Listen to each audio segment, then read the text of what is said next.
Bonjour à tous, j'ai participé à ma première compétition de calisthenics et ça ne s'est pas passé comme prévu. J'ai plein de trucs à vous raconter, donc c'est parti.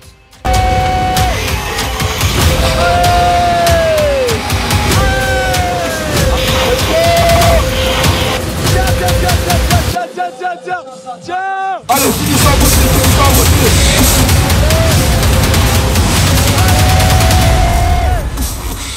Avant de commencer, je vais vous expliquer les règles de la compétition. Je participais dans la catégorie professionnelle où on était plus de 40 athlètes. Le problème, c'est que sur ces 40, seulement 16 étaient sélectionnés pour les battles. On avait donc 1 minute 30 pour montrer tout ce qu'on savait faire. 3, 6, le plus, 5, 4. Ok, Pendant ce passage de 1 minute 30, on était noté sur 5 critères. Le statique, on doit tenir une figure sans bouger pendant au moins 2 secondes, donc 0, 1, 2. La force dynamique, où c'est des mouvements de force qui demandent de bouger, donc par exemple les front lever pull-up ou même un Hefesto. Il y avait aussi l'agilité, donc là c'est tous les figures de mouvement où on fait des rotations comme le 360 ou le Ganger. Les combos, donc là si on doit enchaîner 3 figures pour avoir des points.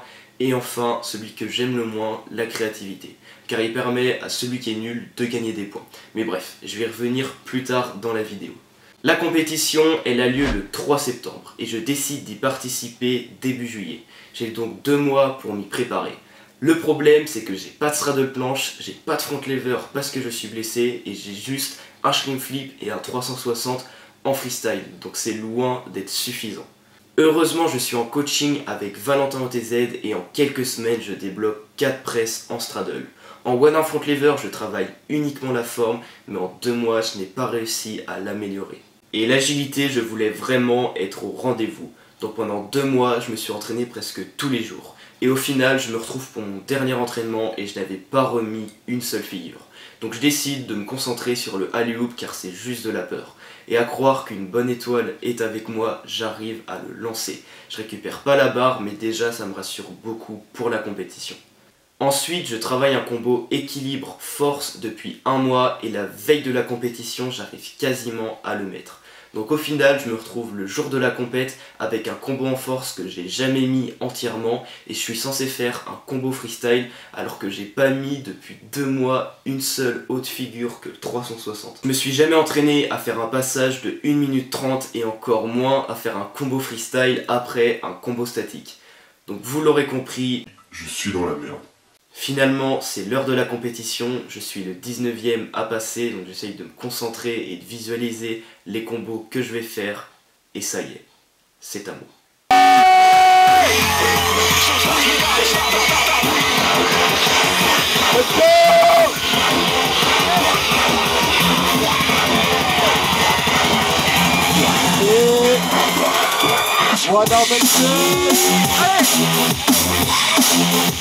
Allez, let's go. Yeah, c'est beau ça.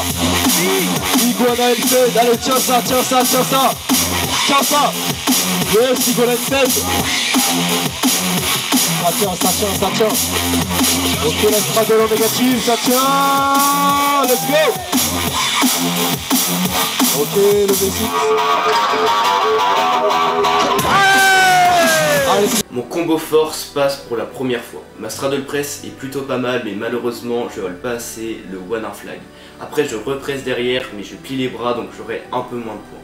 Et ensuite j'enchaîne avec le one arm handstand to iguana to one arm handstand. Et pendant que je fais ça, j'entends Ted qui me dit tiens. Oui. Donc j'essaie de repasser en iguana pour être sûr que je mets bien les 2 secondes et de repasser en one arm handstand. Finalement, je finis avec une straddle négative qui est plutôt all, même si la forme n'est pas vraiment parfaite. Finalement, la première partie de mon passage s'est plutôt bien passée, mais là j'ai pas le temps de me reposer. Je viens de faire mes 45 premières secondes, mais il m'en reste encore 45. Et je dois faire un combo freestyle avec des mouvements que j'ai pas mis depuis 3 mois. Donc là je prends le temps, je me repose un petit peu, je fais le vide dans mon esprit, et... Allez, 30 secondes, let's go. Un peu de motivation s'il vous plaît. Allez. Ok, allez. Le 3-6. 15 secondes. Allez, finissez en beauté. Voilà, France.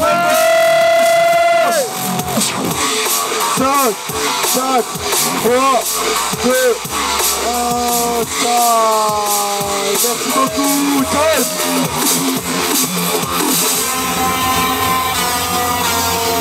On applaudit Simon. Et finalement, je passe le alley-oop.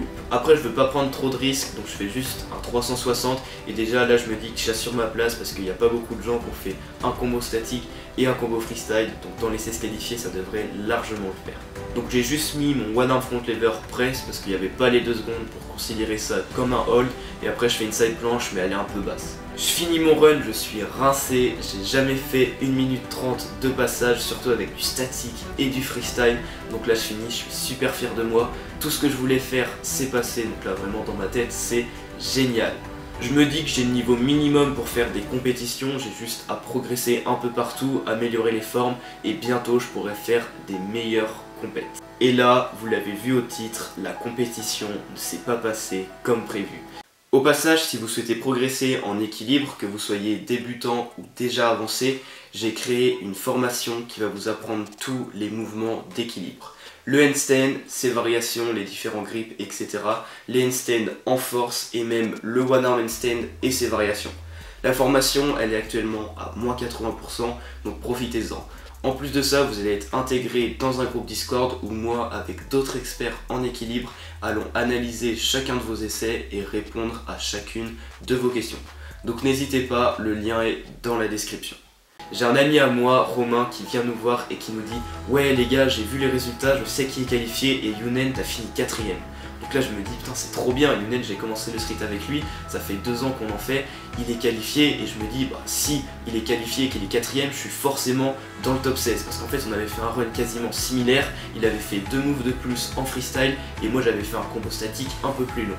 Donc en termes de points ça revenait quasiment au même, donc là on était trop contents, on se disait bah c'est bon, on est qualifié, on va pouvoir faire des battles et ça va être incroyable. Et là, les noms arrivent, ils annoncent du 1er au 16ème, et là j'entends les noms encore et j'entends pas le mien.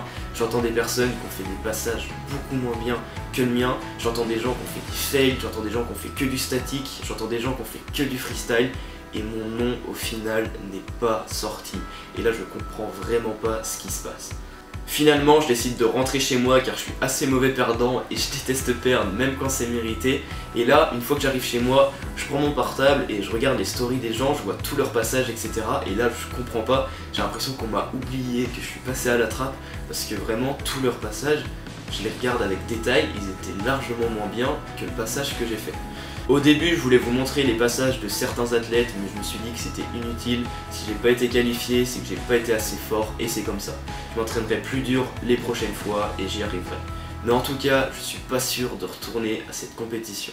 Quand je vois que les membres qui ont organisé la compétition participaient et ont tous été qualifiés alors que leur passage ne volait pas très haut comparé à certains, ils étaient juste bien déguisés, bien il y a un véritable problème. Justement, j'ai dit que j'allais parler de la créativité. Je suis désolé s'il y en a qui se sentent visés, mais la créativité, c'est pas venir faire le clown sur une scène, être déguisé et faire n'importe quoi. La créativité, c'est faire des mouvements originaux, des mouvements que personne fait, où le public est épaté. C'est pas être déguisé et faire le clown. L'image du sport, elle est totalement détruite. Le street workout, le calisthenics, c'est un vrai sport où on doit faire des performances. Et là, c'est venir gâcher toute l'image du sport en se déguisant avec un bouclier ou autre pour faire le clown. Je suis vraiment désolé, j'ai rien contre l'athlète ou les athlètes qui ont fait ça.